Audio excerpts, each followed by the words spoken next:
Ci sono giochi che nascono nel passato e lasciano il segno nel medium, per poi essere dimenticati ai giorni nostri o ricordati da una nicchia di fan. Questo è il caso di Boulder Dash. Pillolini, miei cari pillolini, e benvenuti in questo nuovo episodio di Repills, la rubrica dove vi racconto e analizzo i videogiochi rimanendo però in territorio non spoiler.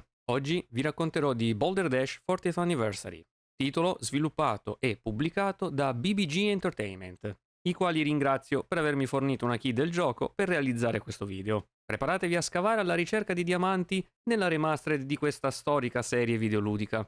Come sempre, dopo la sigla.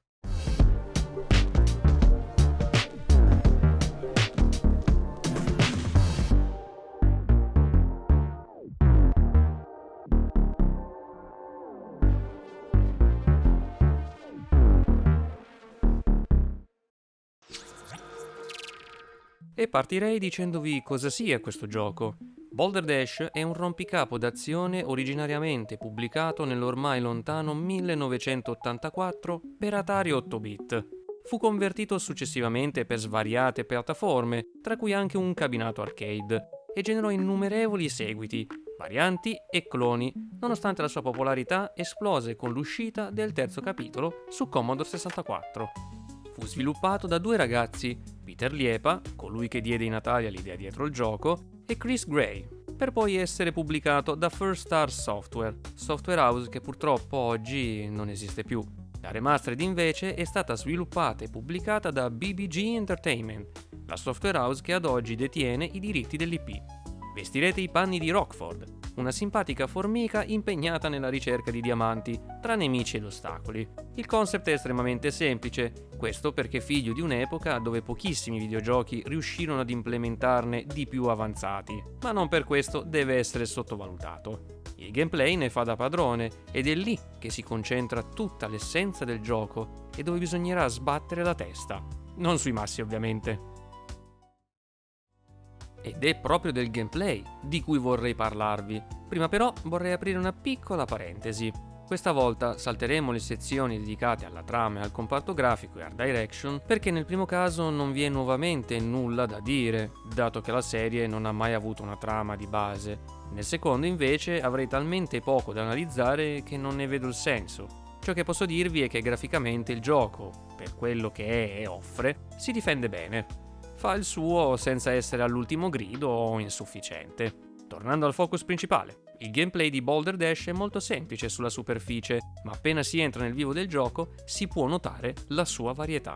Come detto poc'anzi, il vostro obiettivo sarà quello di collezionare abbastanza diamanti per aprire la porta che vi porterà al livello successivo, prima dello scadere del tempo. Fin qui tutto semplice, ma è il come il cuore pulsante del gioco. Ogni livello sarà costituito da diversi puzzle che dovrete completare semplicemente scavando la terra e muovendo i massi. I massi saranno uno strumento fondamentale perché la maggior parte delle meccaniche ruota attorno a loro, di cui la loro fisica è uno dei principali.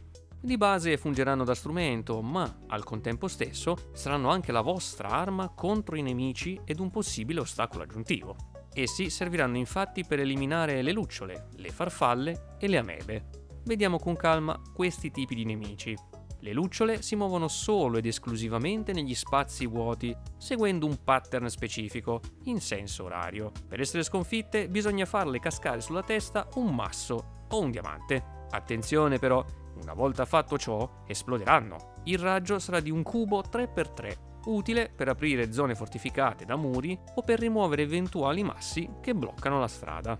Le farfalle hanno lo stesso medesimo funzionamento delle lucciole. Le differenze risiedono nel loro movimento in senso antiorario e cosa accade dopo l'esplosione. Nel loro caso rilasceranno anche dei preziosi diamanti. Le amebe invece sono un ammasso viola che si sposta man mano che il tempo scorre. Nel loro caso si sposteranno sia nelle caselle vuote che in quelle di terra, scavandole. Per poterle eliminare dovrete circoscriverle e bloccarle con i massi. Una volta fatto ciò, moriranno e si trasformeranno in diamanti da raccogliere. Attenzione però, se lascerete che si espandano troppo, esse si tramuteranno in massi. Vi sono poi due tipi di nemici nascosti, i massi ed i diamanti. Già, Se uno dei due dovesse malcapitatamente finirvi in testa, tanto basterà per uccidervi. Il tutto sarà spalmato in ben 320 livelli in totale, gli 80 originali che compongono i 4 capitoli e ben 240 nuovi livelli, comprensivi anche di livelli creati dalla community. Insomma, di varietà ne abbiamo un bel po'. E devo dire che sia una cosa molto apprezzata. Potevano tranquillamente limitarsi a riportare in scala 1 a 1 i livelli originali e basta. Invece hanno deciso di ampliare la formula inserendo nuovi livelli e nuove meccaniche. Ebbene sì, oltre agli ostacoli storici, ne troveremo di nuovi. Come dei muri in grado di convertire i massi in diamanti e viceversa, gli slime, le uova, gli spawner di nemici e altro ancora. Delle aggiunte che vanno ad accrescere ed approfondire la formula base di Boulder Dash. Di contro, però, vanno anche ad aumentare il livello di difficoltà, già abbastanza alto di per sé. Parlando proprio di difficoltà, e appartenente ad un'epoca differente dei videogiochi, dove il tutorial spesso e volentieri non c'era e dove la difficoltà aveva una curva decisamente più alta rispetto agli standard moderni. E per questo motivo ci tengo a specificare che Boulder Dash sia un gioco difficile, nonostante sia crescente e ben spalmata nei vari livelli. Richiede una buona strategia, conoscenza delle meccaniche di gioco e pianificazione. Dovrete essere pronti ad agire perché un singolo errore potrebbe costringervi a riavviare il livello e soprattutto nei livelli più avanzati questa cosa la si accusa di più, sia che cerchiate semplicemente di terminare un livello, sia e soprattutto se state cercando di completarlo con il massimo di stelle e totalizzando un punteggio alto. Nonostante ciò, però, sono stati inseriti anche dei livelli tutorial che vanno a mettere una pezza a ciò che in passato non fu fatto. Tramite essi, difatti, vi verranno mostrate tutte le meccaniche presenti nel gioco, anche se avrei preferito fossero un pochino più semplici.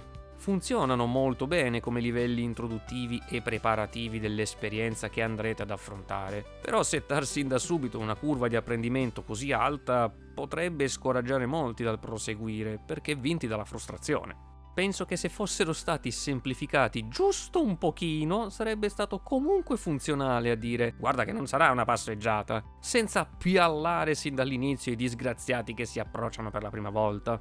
Un ulteriore feature presente è la possibilità di creare nuovi livelli, condividerli con la community tramite un comodo editor e scaricare e giocare quelli realizzati da altri. Molto semplice da usare, tra l'altro. Questo amplia ulteriormente una già ricca platea di contenuti presenti all'interno del gioco, andando ad aumentare la rigiocabilità dello stesso, di per sé non molto alta, a patto di voler realizzare 3 stelle in tutti i livelli e battere i record mondiali. Come ultima cosa da segnalare, anche se non fa parte proprio del gameplay, è la possibilità di avere un piccolo contenuto extra dedicato alla storia di questa serie e dei suoi autori. Un piccolo bonus che ho veramente tanto apprezzato, vista anche l'importanza storica di questa serie, la quale ha contribuito a rendere grande il videogioco. Una volata molto veloce sul comparto audio. Anche qui non vi è moltissimo da dire, se non che la soundtrack originale è stata completamente ricreata da uno dei compositori videoludici più apprezzati, il tedesco Chris Hülsbeck, la quale accompagna molto bene le fasi di gioco, risultando nostalgica e allo stesso tempo orecchiabile. Stessa cosa vale anche per gli effetti sonori. Probabilmente non lo avrò pronunciato correttamente il nome. Scusate.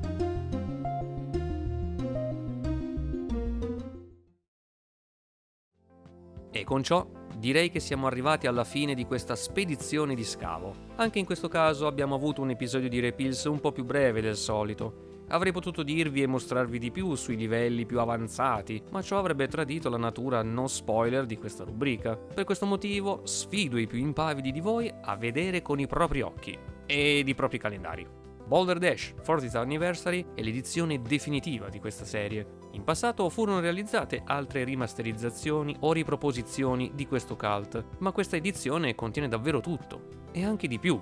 È indubbiamente un'altra operazione nostalgia che interesserà più coloro che lo conoscono già, ma ciò permette anche a questi tipi di giochi di sopravvivere nel presente e di non essere dimenticati nel passato, soprattutto se sono stati esponenti importanti.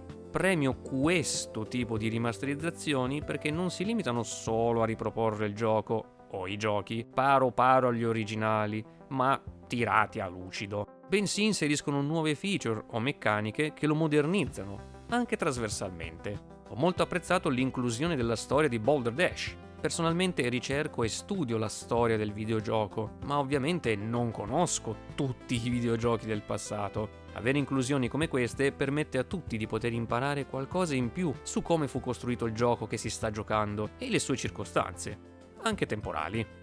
Ci permette di supportarlo nella preservazione perché possiamo raccontarlo e condividerlo ad altri, così mantenendo vivo il mondo creato dagli sviluppatori, in questo caso ben 40 anni fa. Non è affatto un gioco per tutti, ma sinceramente posso dirvi di aver apprezzato questo approccio. Gli sviluppatori sono riusciti a smussare qualche angolo più spigoloso, dando la possibilità a tutti di affacciarsi ed imparare, nonostante possa risultare come una travata in faccia. Però nel far ciò non si è snaturata l'identità alla base di questa serie.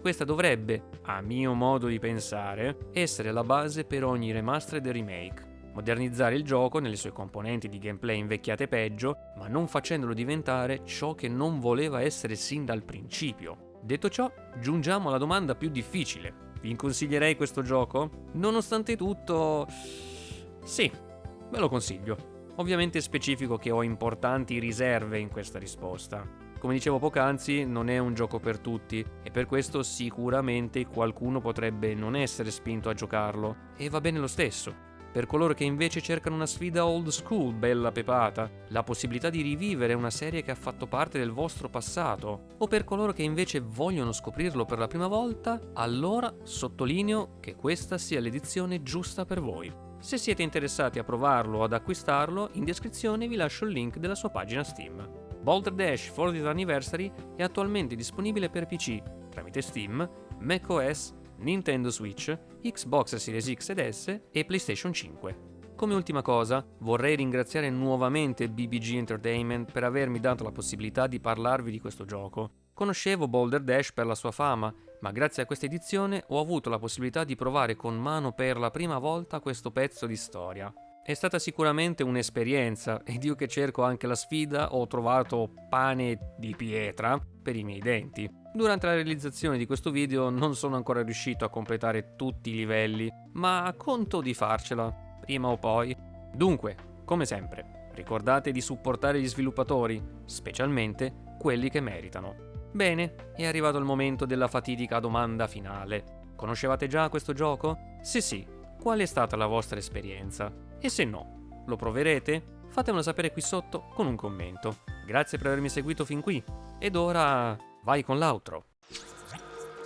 Ed eccoci arrivati al vero finale di questo video. Prima di salutarci però vorrei ricordarvi un paio di cosette. La prima ovviamente è di farmi sapere cosa ne pensate, come sempre qui sotto nella sezione commenti. E la seconda è una serie di azioni, come lasciare un mi piace a questo video se vi è piaciuto, iscrivervi al canale se non lo avete ancora fatto, attivando anche la campanellina, così da essere sempre notificati sull'uscita di nuovi contenuti, condividerlo con i vostri cari e in generale con chi sapete che potrebbe essere interessato a questo tipo di contenuto, e seguirmi anche sui miei social, che trovate comodamente qui sotto nella descrizione. Quindi, detto ciò, dal vostro Pillole è tutto, vi ringrazio per essere arrivati fin qui e ci rivediamo ad un prossimo video. Pillow Out.